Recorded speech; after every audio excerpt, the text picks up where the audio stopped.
പിന്നെ ഔലിയാക്കൾ അവരെവിടെയും കിടന്നോട്ടെ, അവരുടെ പേരിലില്ലാത്ത മതവും പറഞ്ഞ് ജനമധ്യത്തിൽ കൊണ്ടുവന്ന് ജനങ്ങളെ എന്ത് ചെയ്യുക, വസാദാക്കാൻ നിൽക്കരുത് എന്നേ നമ്മൾ പറഞ്ഞിട്ടുള്ളൂ. ತಿಳಿದಿಲ್ಲ. ആവശ്യമില്ലാത്ത കാര്യങ്ങൾ മടവൂർ ഷെയ്ഖിനെ കുറിച്ച് പരിചയപ്പെടുത്താൻ ഒരു പ്രത്യേക കാഫിലയുടെ ഒന്നും ആവശ്യമില്ല. മടവൂർ ഷെയ്ഖിനെ എല്ലാവർക്കും അറിയാം. ഹുസൈൻ മടവൂർ വരെ പറഞ്ഞു. മുജാഹിദ് നേതാവ്, അയാൾ എൻ്റെ നാട്ടുകാരനാണ്, അദ്ദേഹം ഒരു മഹാനായ വ്യക്തിയാണ്, അദ്ദേഹമായി ഇടപഴകിയവരാണ് ഞങ്ങളുടെ കുടുംബങ്ങളും ഞങ്ങളുടെ നാട്ടിലുള്ള പെണ്ണുമാണോ ഒക്കെ. അദ്ദേഹത്തെക്കുറിച്ച് പിന്നെ പരിചയപ്പെടുത്താൻ ഒരു കാഫിലയുടെ ആവശ്യമില്ല. അദ്ദേഹം എന്തായാലും മഹാനായ വ്യക്തി. ആരാ പറയുന്നത്?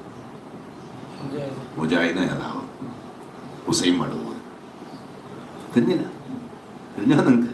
അപ്പോൾ ചുരുക്കത്തിൽ എന്തായി, ഇതൊക്കെ അവർക്കും മനസ്സിലായിട്ടുണ്ട്. ഇപ്പോൾ വന്നിട്ട് ഓരോന്നൊക്കെ മടവൂരി ഞങ്ങൾ പടച്ചോനാന്നൊക്കെ പറഞ്ഞ് മറ്റുള്ള ജനങ്ങളെ ആ കൂടി കുഴപ്പത്തിലാക്കിയിരിക്കണം. ആൾക്കാർക്ക് ഈ ഇങ്ങനെ വേഷമിട്ടിട്ട് വന്ന് പറയുന്നവൻ ആരാണ്?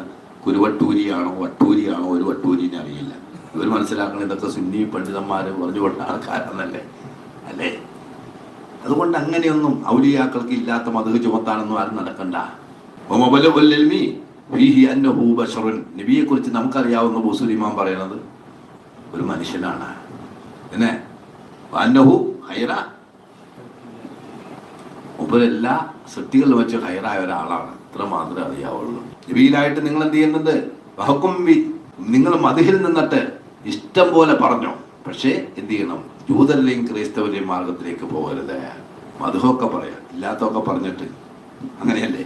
മടവൂർ പടച്ചോനാണെന്നും ലോകം നിയന്ത്രിക്കുന്ന മടവൂരാണെന്നൊക്കെ നാടന്മാരെ മുന്നിൽ പോയി പറഞ്ഞു. അല്ലാഹുവേ, അവരെ ഈമം വെച്ചുമില്ലേ? അങ്ങനെ വിശ്വസിച്ചാലും വെച്ചുമില്ലേ? ഇത് പറയുന്ന അപ്പോൾ പൊന്മള ഉസ്താദെതിരായി, പേരോട് ഉസ്താദെതിരായി, പേരോട് കറാമത്ത് നിഷേധിയായി. തിരിഞ്ഞില്ല.